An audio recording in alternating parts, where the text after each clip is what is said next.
아멘. 몇 주 전에 세크라멘토에 사시는 한 부부가 우리 교회를 방문을 하셨습니다.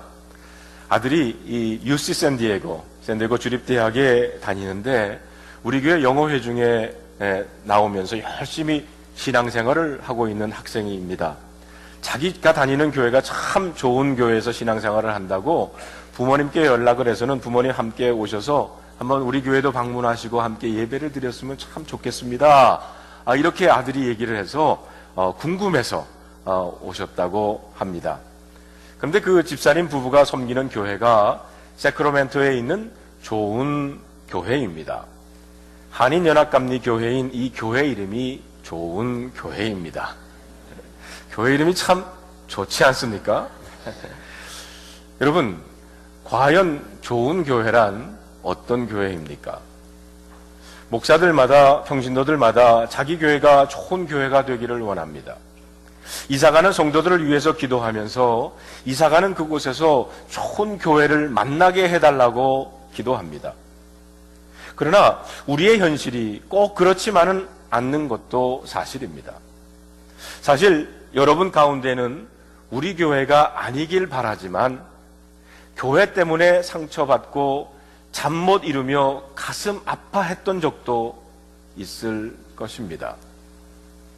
성도 여러분, 과연 좋은 교회란 어떤 교회일까요?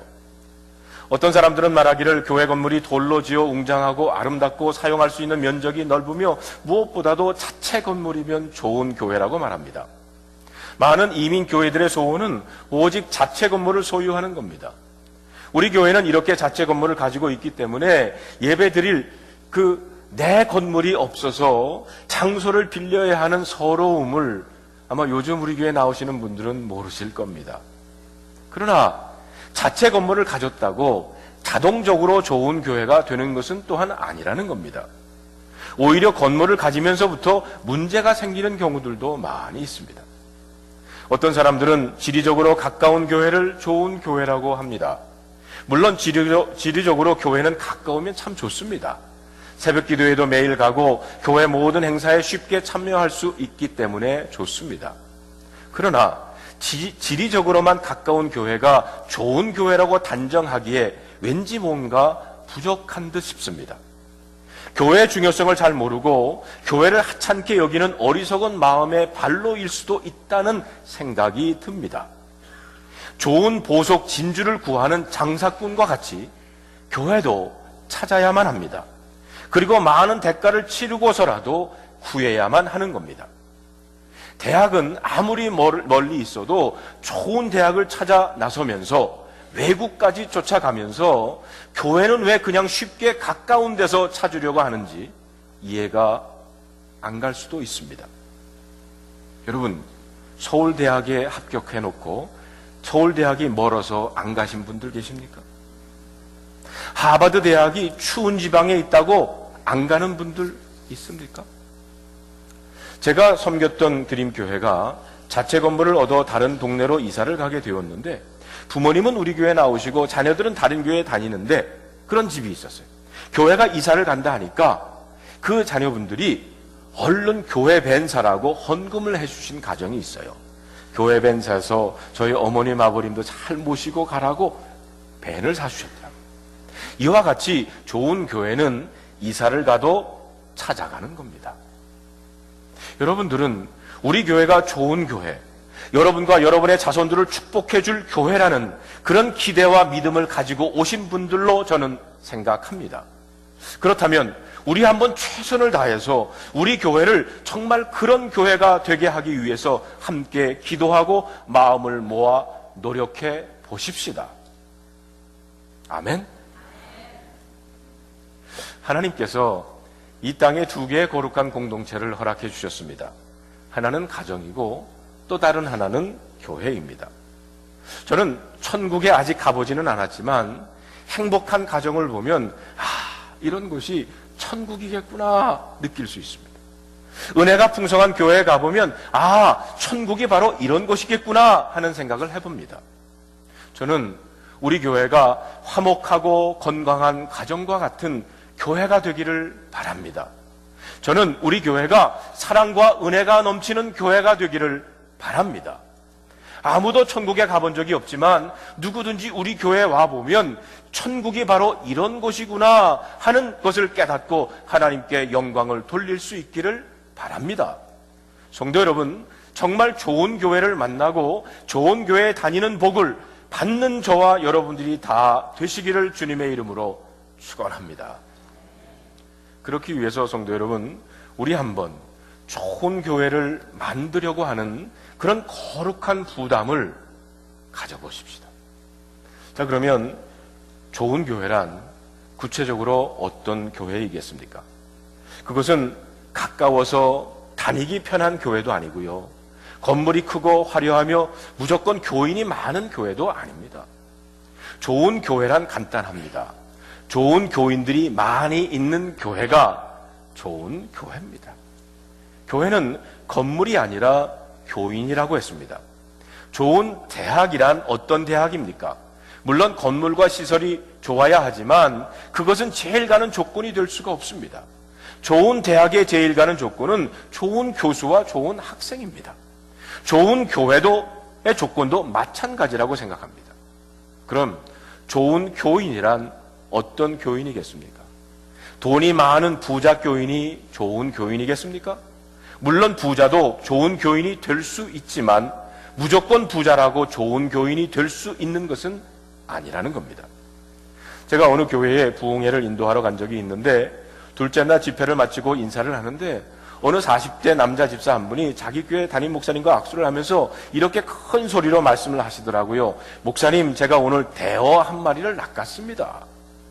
그 말은 큰 사람 하나를 전도했다는 뜻입니다. 저는 도대체 누구를 대어라고 하는지 궁금해서 물었어요. 그랬더니 그 집사님이 아주 자랑스럽게 이렇게 대답을 합니다. 네, 제가 오늘 멀세이리 벤츠 타는 사람 하나 전도했습니다. 비싼 차를 타고 다니는 부자를 전도했으니 대어를 낚은 것이라고 생각한 겁니다. 저는 그 사람에게 그러면 버스를 타고 다니는 사람은 다 피람입니까? 라고 속으로 물어봤어요. 어느 목사님이 한 달에 11조 1000부라는 사람 100명을 주시옵소서라고 기도했다는 이야기를 들었습니다. 저는 그 이야기를 듣자마자 하나님께 한 달에 엽전 2푼이라도 좋으니 온전한 11조를 할 수 있는 믿음의 사람 100명을 주시옵소서 이렇게 기도했습니다. 교회는 돈보다 믿음의 승부를 걸어야 좋은 교회입니다. 믿음보다 돈의 승부를 걸면 좋은 교회가 될 수가 없습니다. 돈을 무조건 무시할 필요는 없지만 분명한 것은 교회가 믿음보다 돈에 더 욕심을 낸다면 그 교회는 절대로 좋은 교회가 될 수가 없다는 것입니다. 좋은 교회는 좋은 교인이 많은 교회를 의미하고 좋은 교인이란 믿음이 좋은 교인을 의미하는 것입니다. 그렇다면 믿음이란 무엇입니까? 예수를 잘 믿는다는 것은 무엇을 의미하는 것입니까? 과연 믿음의 핵심이 뭐라고 생각하십니까? 그 답을 오늘 본문에서 한번 찾아보기를 원합니다. 예수님께서 가이사라 빌립보 지방에 이르렀을 때 제자들에게 질문을 하십니다. 세상 사람들이 인자를 누구라고 하느냐? 여기에 인자란 예수님 자신을 가리키는 겁니다. 세상 사람들이 예수님을 어떻게 이해하고 있는지 알고 싶어서 이런 질문을 제자들에게 던지셨습니다. 여러분, 우리들이 교회에서 신앙생활을 할 때 주님께서 똑같은 질문을 하신다는 것 잊지 마시기를 바랍니다. 교회 밖에 있는 사람들이 예수님을 누구로 알고 있느냐? 앞으로 이 교회가 존재하고 복음을 전파하는데 아주 중요한 질문이 아닐 수가 없습니다. 교회 밖에 있는 세상 사람들이 예수님을 어떻게 알고 어떻게 이해하고 있는지 우리가 바로 알아야 그들에게 복음을 바로 전할 수가 있기 때문입니다. 예수님의 질문이 떨어지자마자 제자들이 대답을 하기 시작합니다. 세상 사람들이 예수님을 어떻게 이해하고 있는지 14절에 보니까 더러는 세례 요한, 더러는 엘리야, 더러는 예레미야나 선지자 중에 하나라고 합니다. 먼저 예수님을 세례 요한과 같다고 했습니다. 세례 요한은 복음서 마태복음 14장에 보니까 그 헤롯 왕의 불륜을 규탄하다가 순교를 당한 사람입니다. 이번 성지 순례에서 저희들의 첫 순례지가 바로 세례 요한이 순교했던 헤롯 왕의 궁짜리였습니다. 그곳에서 우리들은 성지순례의 첫 예배를 드렸어요. 세례 요한은 정의를 위해서 그 정의를 부르짖다가 순교를 당한 사회 개혁자였습니다.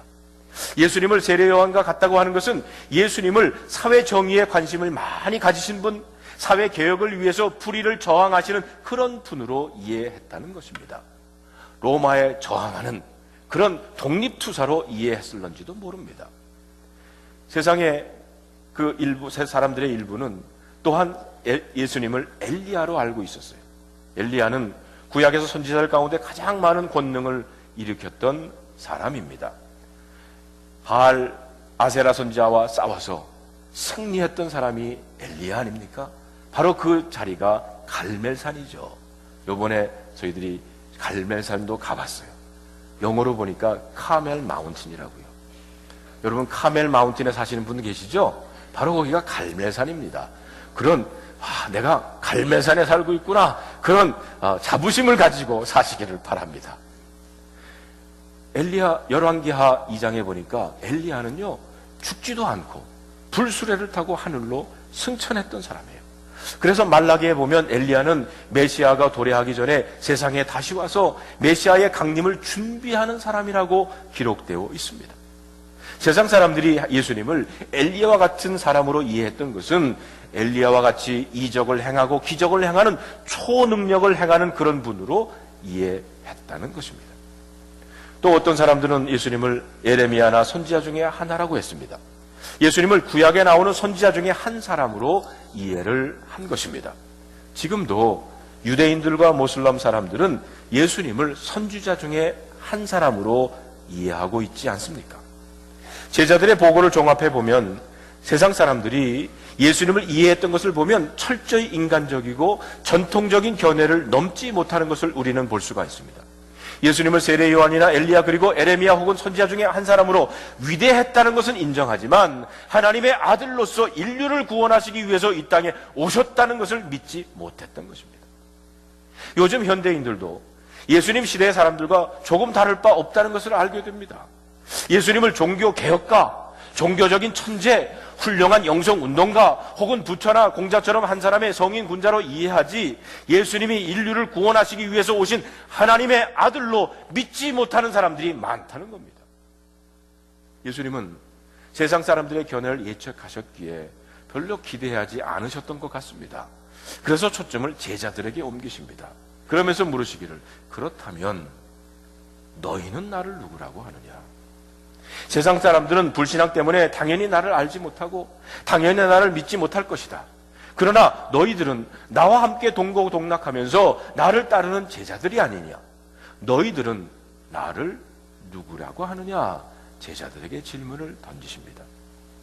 여러분, 세상 사람들이 예수님을 어떤 분으로 이해하는 것도 중요하지만 더 중요한 것은 오늘 교회 안에 모여있는 우리들이 예수님을 누구라고 생각하느냐 하는 것이 더 중요한 줄로 믿습니다. 그때 베드로가 용감하게 대답을 합니다. 주는 그리스도시요 살아계신 하나님의 아들이십니다. 정답입니다. 맞습니다. 이것이 바로 믿음의 핵심입니다. 좋은 교회의 좋은 교인들이 고백해야 될 믿음의 핵심입니다.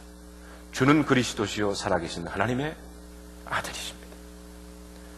그 고백에 보면 첫째로 예수님을 그리스도라고 고백하고 있습니다. 예수는 헬라어로 그리스도, 히브리어로는 메시아, 즉 기름 부음을 받은 자라는 뜻입니다. 예수님은 인류를, 여러분과 저를 구원하시기 위해서 하나님께서 기름 부어 세우신 구제수이심을 믿으시기를 바랍니다. 말씀이 육신이 되어서 이 땅에 오신 분입니다. 예수님은 하나님이 육신이 되어서 이 땅에 오신 분입니다. 하나님의 신성이 예수님의 삶 속에 깃들여 있습니다. 하나님의 아들 되심을 강조하기 위해서 베드로는 살아계신 하나님의 아들이라고 했어요. 구약에 기름 부음을 받고 세움을 받은 사람들이 세 종류의 사람들이 있지 않습니까? 왕도 그랬고요, 제사장도 그랬고요, 선지자들도 그랬습니다. 베드로는 인간들 중에도 기름 부음을 받은 자가 나올 수 있기에 예수님의 유일성을 살아계신 하나님의 아들이라고 구별하고 강조했던 것입니다. 사랑하는 성도 여러분, 여러분은 예수님을 누구라고 생각합니까? 정답은 이미 나왔습니다. 예수님은 그리스도십니다. 예수님은 살아계신 하나님의 아들이십니다. 여러분 마음속에 이 사실이 믿어지십니까? 그렇다면 여러분은 진정한 그리스도인입니다. 예수님이 그리스도시요 살아계신 하나님의 아들이라 고백하는 좋은 교인, 그런 좋은 교회가 되기를 바랍니다. 파리가 한 마리 있다고 생각해 봅시다. 이 파리 한 마리가 한국에 갈 수 있습니까? 파리 날개가 아무리 강하고 머리가 뛰어나도 자기 힘으로는 가기가 어렵습니다. 그런데 한 가지 방법이 있어요. LA 공항에 가서 서울로 가는 승객 등 뒤에 딱 붙으면 편안하게 갈 수가 있습니다. 아무 수고 없이 가끔 좋은 음식도 먹어가면서 편안하게 갑니다. 예수님을 믿는 것이 이와 같은 이치라고 생각합니다. 우리는 우리 자신의 힘으로는 도저히 천국에 갈 수가 없습니다. 도저히 우리 스스로 의로워질 수가 없다는 겁니다. 여러분이 아무리 윤리적으로 살고 아무리 자비와 긍휼이 넘쳐나고 아무리 자선을 많이 베풀고 아무리 훌륭한 인격을 갖췄다 해도 인간은 죄인인 까닭에 의로워질 수가 없습니다. 우리의 자발적인 힘으로는 천국에 이를 수가 없다는 겁니다. 오직 예수님의 보혈을 통해서 죄인된 우리들이 의로워질 수가 있습니다. 예수님 때문에 세상에 속했던 우리들이 아무것도 아닌 우리들이 구원받아서 하나님의 자녀가 되는 놀라운 역사가 일어나는 것을 믿으시기를 바랍니다. 둘째로 베드로는 예수님을 주님, 주, 주인이라고 불렀습니다. 믿음이란 바로 예수님이 세상과 자신의 주인임을 인정하고 고백하는 겁니다. 여러분, 믿음의 반대는 죄입니다. 죄란 자신이 세상과 자신의 주인이라고 생각하고 고집하는 것이 죄입니다. 그것이 성경이 우리에게 가르쳐주는 가장 핵심적인 내용입니다. 하나님이 자신과 세상의 주인이심을 인정하는 믿음을 가지고 살면 구원을 얻고 승리합니다. 그러나 자신이 자신과 세상의 주인이라고 고집하는 죄를 지으면 죽고 망하고 실패합니다. Jesus is my Lord. 잘 사는 시기 있고 잘 사는 길이 있고 잘 사는 법이 있습니다.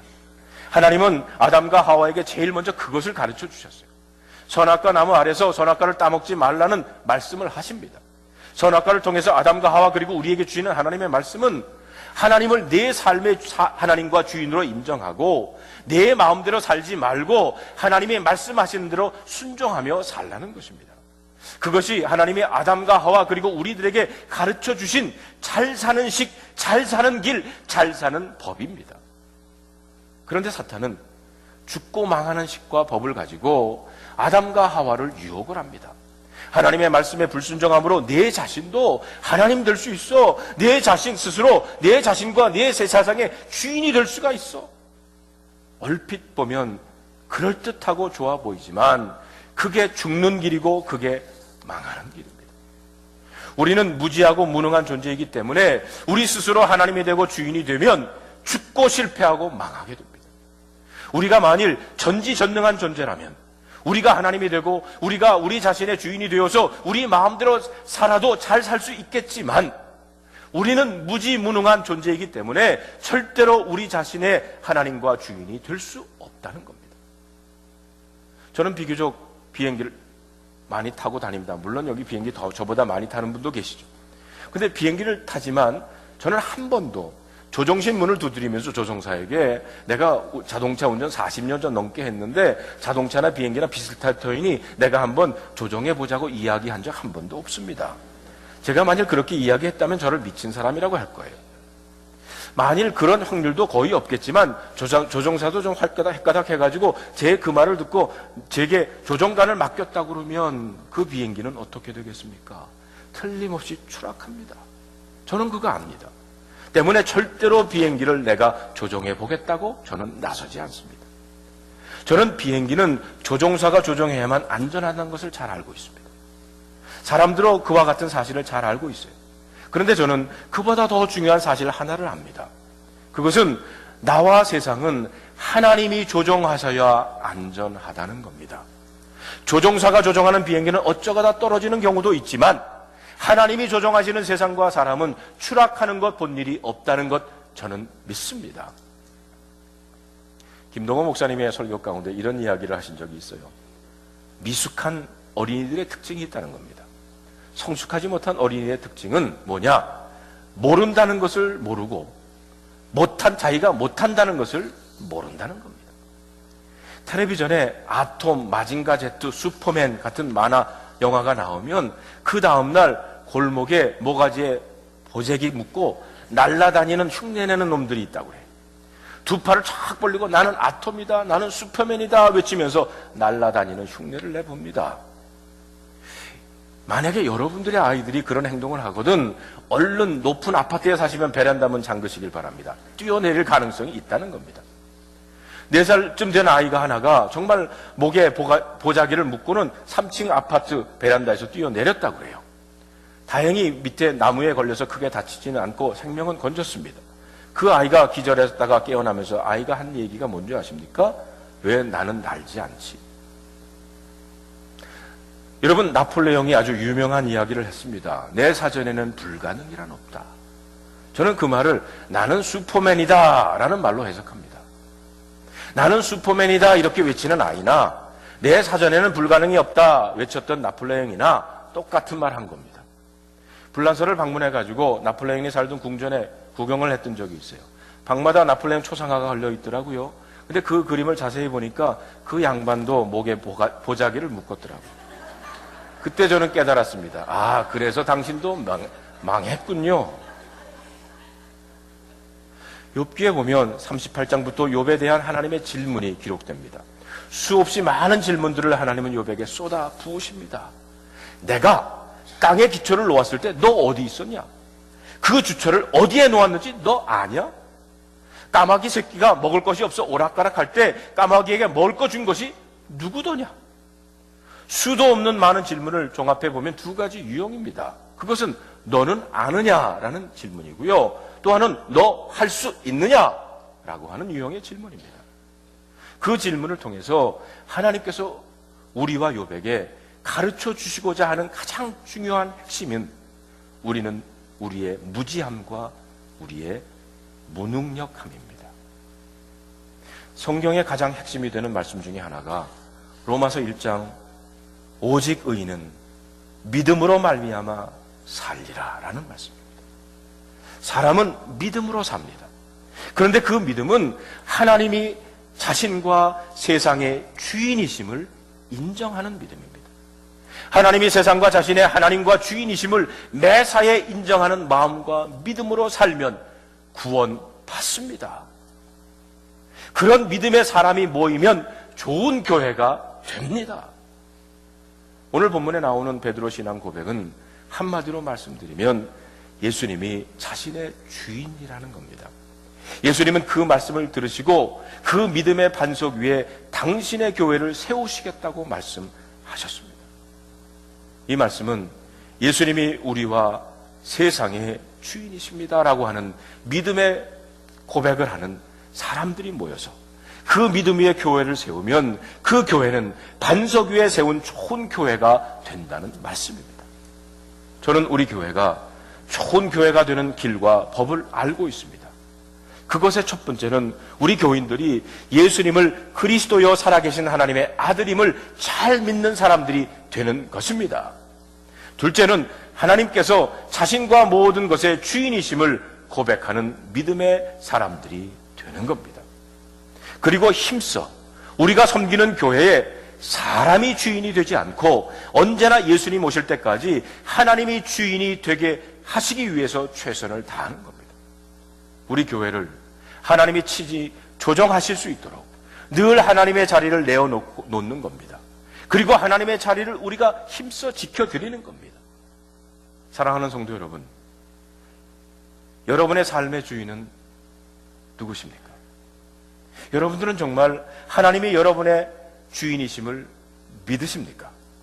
하나님이 저와 여러분의 주인이 되셔야 함을 여러분들은 인정하십니까? 여러분은 우리 교회의 주인이 언제나 하나님이셔야 함을 믿으십니까? 그런데 말처럼 생각처럼 쉬운 일이 아닙니다. 우리는 원죄를 가지고 있는 죄인이기 때문에 자기를 부인하고 욕심을 버리고 하나님을 주인으로 인정하고 섬긴다는 것이 거의 불가능하리만큼 힘들고 어려운 존재들입니다. 그러나 그럼에도 불구하고 그렇다고 해서 그것을 포기할 수가 없어요. 자신과의 싸움을 포기할 수가 없습니다. 하나님을 주인으로 모시고 섬기려는 싸움을 포기할 수 없다는 것입니다.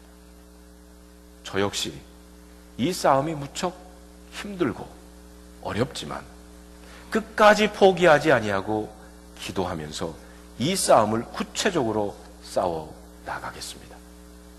하나님을 주인으로 인정하면 그때부터 우리의 삶은 반석 위에 세워집니다. 욕심의 눈이 어두워서 스스로 자신과 세상의 주인이 되어 살 때 그때부터 우리의 삶은 모래 위에 세워지게 되는 겁니다. 성도 여러분, 그냥 교회에 다니는 것으로는 별로 큰 삶의 변화가 일어나지 않습니다.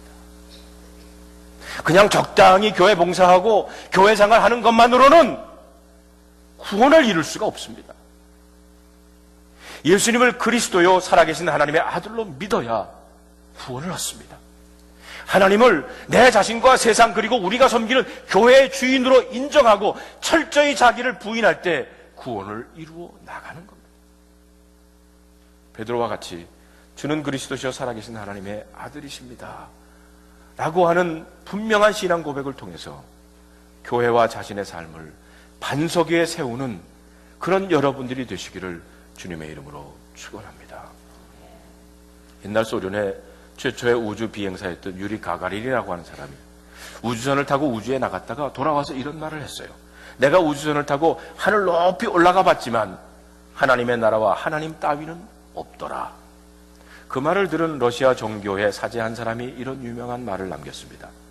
당신이 이 땅 위에서 하나님을 보지 못했다면 아무리 하늘 높은 곳에 올라가서도 하나님을 볼 수가 없습니다.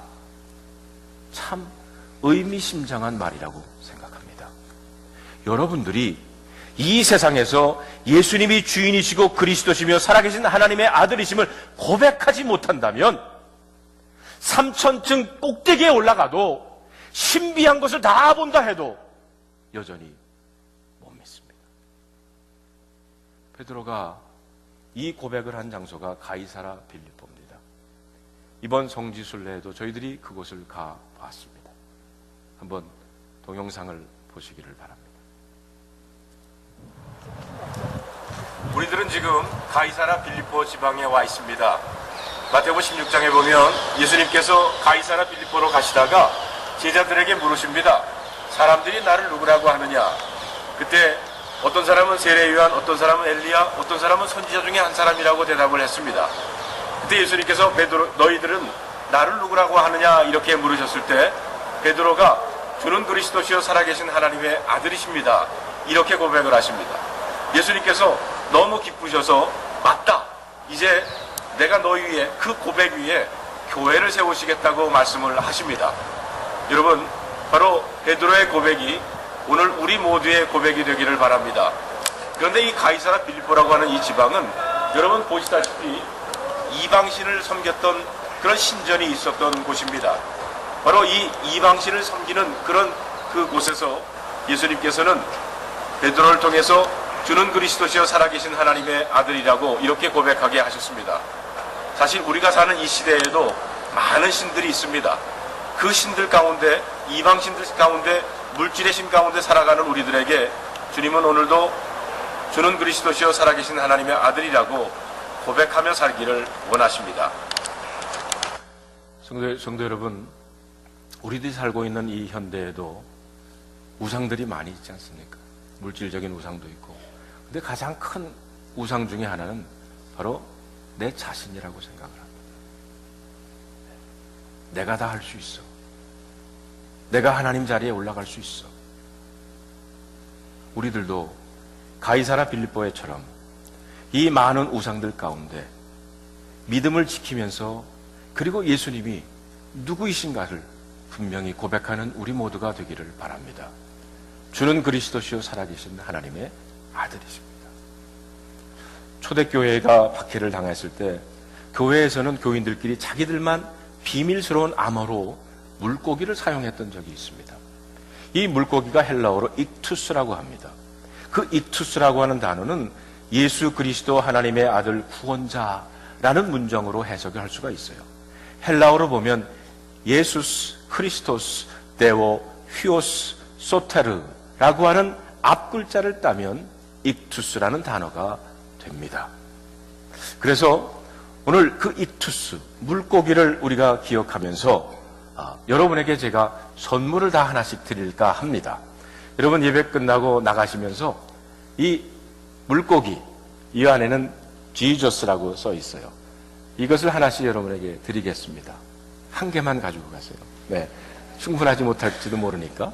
여러분 이것을 여러분 가지고 다니시면서 호주머니에 넣고 다니시거나 혹은 백에다가 걸고 다니시거나 혹은 키체인으로 쓰시거나 이것을 만지거나 볼 때마다 주는 그리스도시요 살아계신 하나님의 아들이십니다. 이렇게 고백하시는 여러분들이 되시기를 바랍니다. 우리 다 같이 한번 고백해 볼까요? 주는 그리스도시요 살아계신 하나님의 아들이십니다. 네, 두 분이 안 했어. 그러니까 우리 다시 한번 고백해 보겠습니다. 시작. 주는 그리스도시요 살아계신 하나님의 아들이십니다. 기도하겠습니다. 하나님 감사합니다. 우리를 하나님의 자녀로 불러주시고 우상들이 많은 그런 시대에 살고 있는 우리들, 이제 가이사라 빌립보에서 베드로를 통해서 하게 하셨던 그 믿음의 고백을 저희들도 이제 주님 앞에 드리며 살기를 원합니다. 예수님은 나를 구원하신 그리스도이시고 하나님의 아들이십니다. 예수님은 나의 삶의 주인이십니다. 내가 절대로 나의 삶의 주인이 될 수 없는데 이제 그 자리에서 내려와서 예수님께서 나의 삶의 주인의 자리에 앉아 주시옵소서. 이렇게 고백하고 이렇게 살아가는 하나님의 백성들 되게 하여 주시옵소서. 우리 주 예수 그리스도의 이름으로 간절히 기도하옵나이다. 아멘. 아멘.